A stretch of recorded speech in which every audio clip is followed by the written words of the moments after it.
नमस्कार, सत्यहिंदी.com पर आपका स्वागत। मैं हूं शैलेश। कोरोना को लेकर विश्व स्वास्थ्य संगठन के विशेष दूत डेविड नेबारो ने एक महत्वपूर्ण बयान दिया है। उनका कहना है कि कोरोना का वैक्सीन आने में कम से कम 2 साल लगेंगे और तब तक हमको कोरोना के साथ जीना सीखना पड़ेगा। दरअसल ये एक कठोर सच्चाई है और दुनिया भर को जो बताया जा रहा है कि वैक्सीन बहुत जल्दी आने वाला है, अगर आ जाए तो बहुत अच्छी बात है, लेकिन जो उसकी पूरी प्रक्रिया है वैक्सीन की, उसमें लगता नहीं है कि वो बहुत जल्दी आ जाएगा। और अगर आ भी जाएगा तो वो वैक्सीन भारत को प्राथमिकता के आधार पर शुरू में मिल जाएगा, इसकी कोई उम्मीद नहीं है। हालांकि भारतीय कंपनियां भी वैक्सीन बनाने का काम कर रही हैं, लेकिन उस पर कितनी सफलता मिलती है ये कहना मुश्किल है। बहुत सारे वायरस जो हैं H1N1 अभी तक कोई सफल वैक्सीन नहीं बन पाया। 2009 में इसका विस्फोट हुआ था, भारत में भी ये फैला था। और H1N1 का ही एक और रूप है ये, जिसे कोविड-19 का नाम दिया गया है, क्योंकि 2019 में इसका प्रकोप पहली बार चीन में देखा गया। तो ये वायरस रहने वाला है। और एक और उसका एक बड़ा उदाहरण है कि चीन के वुहान शहर में, जहाँ से कि इस वायरस की शुरुआत मानते हैं, वहाँ पर करीब 2 महीने से ज़्यादा समय तक लॉकडाउन रहा। कुछ 1 महीने पहले उन्होंने शहर को ये कहकर खोल दिया कि अब यहाँ पर कोई डर नहीं है, सामान्य जनजीवन शुरू हो गया। और अभी कल ये पता चला कि वहाँ 4-5 नए केस जो हैं, 4-5 नए मामले एक ही इलाके से आ गए हैं। यानी वायरस जो है वो ख़त्म नहीं हुआ था, वो कहीं ना कहीं मौजूद था और उसने वक्त समय पाते, मौका पाते या सही होस्ट पाते ही फिर से अटैक किया। तो ये तो रहने वाला है। बहुत सारे प्रयोग भारत में किए जा रहे हैं, बहुत सारा कठोर लॉकडाउन जिन जगहों पर किया गया, जैसे कि आगरा, एक समय में बड़ी तारीफ़ की गई कि आगरा मॉडल जो है वो बड़ा ही सक्सेसफुल मॉडल है। और अब हम देख रहे हैं कि आगरा में जो फिर से संक्रमण की संख्या बढ़ती जा रही है। तो संक्रमण की संख्या बढ़ेगी, लेकिन क्या संक्रमण के साथ मौत जो है वो निश्चित है? अब ये जो आंकड़े हमारे सामने हैं, उनसे बहुत साफ साफ ये पता चल गया है कि ये जो वायरस है वो मुख्य तौर पे उन लोगों के लिए खतरनाक है जिनकी उम्र ज़्यादा है, जैसे कि 60 साल से ज़्यादा उम्र के लोग, जिनका इम्यून सिस्टम जो है थोड़ा कम हो जाता है। उसके अलावा वो लोग जिनको साथ में कोई और बीमारी है, अगर उनको जो सांस की बीमारी है, दिल की बीमारी है, या चीनी की बीमारी, मधुमेह जिसको हम कहते हैं, वो है, तो इस तरह की बीमारी वाले लोगों को संकट है। तो आज की ज़रूरत इस बात की है कि सरकार और भारत के अस्पताल और स्वास्थ्य से संबंधित जुड़े हुए लोग उन पर ध्यान केंद्रित करें, ये जिनके लिए ये ज़्यादा खतरनाक है। ये बार बार कहा जा रहा है कि भारत में कोई अभी सिर्फ 60,000 जो इससे संक्रमित लोग मिले हैं। मैं कहना चाहूँगा कि आप जो कह रहे हो वो पूरा सच नहीं है।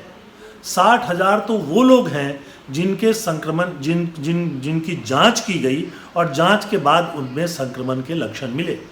लेकिन ये दुनिया भर में साबित हो चुका है कि इस वायरस से 80% लोग जो होते हैं संक्रमित, उनमें ये पता ही नहीं चलता। जो संक्रमित होता है उसको भी पता नहीं चलता, वो उसमें कोई लक्षण दिखाई नहीं देते, हालांकि उसमें संक्रमण होता है। और ये वो लोग हैं जो युवा हैं और जिनका इम्यून सिस्टम जो है बिल्कुल सही है।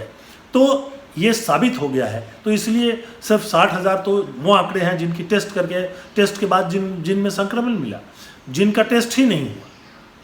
कितना टेस्ट हो पा रहा है भारत में? आज भी जो है वो 50-60 हज़ार टेस्ट पर डे भी नहीं हो पा रहा है। बहुत सारे राज्यों में तो टेस्ट हो ही नहीं रहा है और उन्होंने सिर्फ लॉकडाउन करके रखा हुआ है। तो एक बात बहुत साफ है कि लॉकडाउन से ये नहीं रुकेगा। अगर रुकना होता तो हमसे ज़्यादा सक्षम ब्रिटेन है, अमेरिका है, उन्होंने रोक लिया होता। लेकिन जो करना था उन्होंने भी नहीं किया और दुर्भाग्य से भारत में भी अभी तक नहीं हो रहा है। आज प्रधानमंत्री और मुख्यमंत्रियों के बीच टेलीकॉन्फ्रेंसिंग से मीटिंग थी। इस मीटिंग में ज़्यादातर मुख्यमंत्री फिर से ये कहते पाया गया कि लॉकडाउन बढ़ा दो। चाहे जितना भी बढ़ा दें लॉकडाउन, इसका संक्रमण पूरी तरह से ख़त्म नहीं होगा, ये फिर कहीं ना कहीं से बाहर निकलेगा। तो जब बाहर निकलेगा ही तो आप लॉकडाउन करके जो आर्थिक कारोबार है उसको क्यों रोकना चाहते हो? ये एक बड़ा सवाल है और ये एक ऐसा सवाल है जिसका जवाब हमें ढूंढना ही पड़ेगा। दरअसल सिर्फ ये दिखाई दे रहा है कि हर राज्य का मुख्यमंत्री ये चाहता है कि उसके यहाँ अभी संक्रमण की संख्या ज़्यादा नहीं दिखाई दे। बिहार में तो नवंबर में चुनाव है, इसलिए बिहार के मुख्यमंत्री की एक अलग रोना है। उसके अलावा उसके तुरंत बाद पश्चिम बंगाल में चुनाव है विधानसभा का, वहाँ एक अलग रुख दिखाई दे रहा है। लेकिन ये जो है राजनीतिक कारणों से कोरोना वायरस का संक्रमण नहीं रुक सकता है। इस बात को अच्छी तरह से और गौर से समझ लेना होगा। अगर हम इस बात को नहीं समझेंगे तो फिर भी हम धोखा खा जाएंगे। मेरे पास जो आंकड़े हैं, बहुत रोज़ ही मैं बात करता हूँ, कोई जो आंकड़े हैं उसमें आप देखिए कि एक कुछ आंकड़े मेरे पास H1N1 के हैं। ये जो कोरोना वायरस है इसका एक और रूप है जो 2009 में फैला था और उस समय भी गुजरात और महाराष्ट्र में सबसे ज़्यादा असर था। उस समय H1N1 से महाराष्ट्र में 343 और गुजरात में 268 मौत की खबरें आई थी और ऑल इंडिया में अगर पूरे भारत में देखें तो 1305 लोगों की मौत हुई थी। उस समय भी 2009 में भी हर 6 में से एक अमेरिकी जो है H1N1 से पीड़ित हुआ था और इससे पूरी दुनिया भर में ये माना जाता है कि 1.4 बिलियन लोग जो हैं वो संक्रमित हो गए थे। अगर H1N1 के समय में देखें तो WHO जिस तरह की बात कर रहा था वो उसी तरह की बात अब भी कर रहा है। दरअसल इस वायरस से या किसी भी वायरस से लड़ने के लिए रोग प्रतिरोध क्षमता हमारे शरीर के भीतर मौजूद है और जो क्षमता मौजूद है वो उससे लड़ाई करती है। ये भी तय है कि आप हॉस्पिटल में ले जाते हो लेकिन आपको मालूम है कि कोरोना इस वायरस का कोई इलाज नहीं है, तो इलाज आप किसका करते हो? अगर आपको बुखार है तो बुखार का इलाज करते हैं, खांसी है तो खांसी का इलाज करते हैं। और आप ध्यान दीजिए कि ये सारे इलाज जो है हम अपने घर में रह कर सकते हैं। तो ऐसा लग रहा है कि WHO ने पूरी दुनिया में एक आतंक का माहौल फैला दिया है और अभी भी उसको सुधारने की कोशिश नहीं की जा रही है। अगर ये वायरस हमेशा के लिए ख़त्म होने के लिए आया है तो वुहान में जिसे कहा गया कि इस यहाँ संक्रमण से पूरी तरह से मुक्ति मिल गई है, 1 महीने पहले शहर को खोल दिया गया, तो ये वायरस फिर कहाँ से आ गया? तो चीन में ये क्यों दोबारा आ रहा है? क्यों चीन एक समय में घोषित कर चुका था कि अब उनके यहाँ वायरस नहीं है, फिर भी मामले फिर से आ गए हैं और ज़्यादा मामले जो अभी आए हैं वो एसिम्टोमेटिक हैं, यानी उनमें लक्षण नहीं दिखाई दे रहे हैं। तो इसलिए ये कहना कि अब कोई राज्य जो है संक्रमण मुक्त हो गया, ये सही नहीं है। अगर वो संक्रमण मुक्त हो जाएगा एक समय के लिए, फिर ये दोबारा से आ सकता है और इसका जो विस्तार है, जो फैलाव है, वो तभी ख़त्म होगा जो बहुत सारे जो महामारी रोग विशेषज्ञ हैं उनका कहना है। और वो जिसमें जयप्रकाश मलेल है, उसके अलावा जैकब जॉन है, इन सब लोगों ने बहुत साफ बार कहा है कि अगर युवा पीढ़ी इससे पीड़ित होती है तो कोई फ़र्क नहीं पड़ता, उनको आप सिर्फ बताइए। अब दिल्ली में उन्होंने कहा है कि होम क्वारंटीन की इजाज़त दी जाएगी कुछ शर्तों के साथ में। आप एक ही शर्त होती है कि आप घर से बाहर नहीं जाए, ये बहुत अच्छी बात है, लेकिन सबसे पहले लोगों के मन से इस डर को निकालने की ज़रूरत है कि कोरोना वायरस के संक्रमण के बाद आपको तुरंत अस्पताल जाना चाहिए। ज़रूरत ही नहीं है, बल्कि ज़्यादा बेहतर देखभाल आपकी घर पर ही हो सकती है और घर पर रह करके भी आप जो है वो इससे ठीक हो सकते हैं। ये संक्रमण कोई 5-6 दिनों में से लेकर 8वें-9वें दिन तक जो है पूरे उभार पर होता है और उसके बाद धीरे धीरे 14 दिनों में ख़त्म हो जाता है, 21 दिनों में पूरी तरह से संक्रमण निकल जाता है। लेकिन जो लोग पहले से किसी बीमारी से पीड़ित हैं या ज़्यादा उम्र के हैं, उनके लिए खतरा है। तो करने की ज़रूरत ये है कि आप इन लोगों के लिए जिनको कोई और बीमारी है और जो लोग ज़्यादा उम्र के हैं, उनकी सुरक्षा का इंतज़ाम करें। और ये सुरक्षा का इंतज़ाम भारत में परिवार को भी करना पड़ेगा, क्योंकि यहाँ परिवार में 7 लोग रहते हैं। बुज़ुर्ग भी हैं, माता पिता भी हैं, दादा दादी भी हैं, नाती पोते भी हैं, बच्चे भी हैं, सब लोग मिल कर के रहते हैं। तो आपको पहले उनको ये समझाना पड़ेगा कि कैसे बुज़ुर्गों की रक्षा की जाए, कैसे वो लोग जिनको कोई और बीमारी है उनकी सुरक्षा की जाए। और जो करीब करीब 80% जब एसिम्प्टोमेटिक है, पता ही नहीं चलेगा, तो जो 20% बचे उसमें से भी 5% लोगों को अस्पताल में ले जाने की ज़रूरत पड़ती है। जो 15% हैं जो हैं अपने आप ही ठीक हो जाते हैं। दुनिया भर में ये मामले इस तरह से देखे जा रहे हैं, लेकिन दुर्भाग्य ये है कि इस बात को समझने के लिए तैयार नहीं है। हमें इस बात को नोट करना पड़ेगा कि कोरोना और उसका संक्रमण रहेगा, लेकिन मौत की संख्या कम होगी अगर हम उन लोगों पर ध्यान दें जो किसी बीमारी से पीड़ित हैं और जो लोग जो हैं वो ज़्यादा उम्र के हैं।